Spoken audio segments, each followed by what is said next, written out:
कथी के चटैया पापा हो बिछवले बाड़ा, हमरो के बैठवले बाड़ाना। कथी के चटैया पापा हो बिछवले बाड़ा, हमरो के बैठवले बाड़ाना। कथी के करजवा पापा हो बनवले बाड़ा, हमरो के बिसरवले बाड़ाना। कथी के करजवा पापा हो बनवले बाड़ा, हमरो के बिसरवले बाड़ाना। कुश के चटैया बेटी हो बिछवले बानी, तोहरो के बैठवले बानी ना। कुश के चटैया बेटी हो बिछवले बानी, तोहरो के बैठवले बानी हो। काठ के करजवा बेटी हो बनवले बानी, एही से बिसरवले बानी हो। काठ के करजवा बेटी हो बनवले बानी, एही से बिसरवले बानी हो।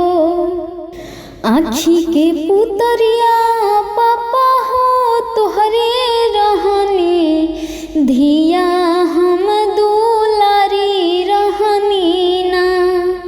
आँखी के पुतरिया पापा हो तोहरे रहनी, धिया हम दुलारी रहनी ना। कैसे बिसरैबा पापा हो दुलारी धिया, हीरा के समझैबा कैसे ना। कैसे बिसरैबा पापा हो दुलारी धिया, हीरा के समझैबा कैसे ना।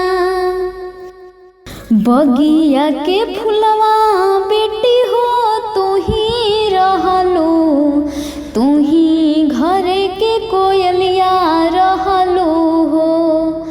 बगिया के फुलवा बेटी हो तू ही रहलू, तू ही घर के कोयलिया रहलू हो। परते से नुरवा बेटी हो पराया होइबू, तू तो बस पाहुन में रहलू हो। परते से नुरवा बेटी हो पराया होइबू, तू तो बस पाहुन में रहलू हो। कितनो मनाई पापा हो माने नाही, लोरावा नैनवा ढारे ना। कितनो मनाई पापा हो माने नाही, लोरावा नैनवा ढारे ना। छूटल जाता सखिया सहेलिया हमरो, अपन सब बेगाना लागे ना। छूटल जाता सखिया सहेलिया हमरो, अपन सब बेगाना लागे ना। दुनिया के रीत बेटी हो इहे बाटे, इहे दस तुरे बाटे हो। दुनिया के रीत बेटी हो इहे बाटे, इहे दस तुरे बाटे हो। ससुर घर बेटी हो तोहरापन होला, पापा घरे पराया होला हो। ससुर घर बेटी हो तोहरापन होला, पापा घरे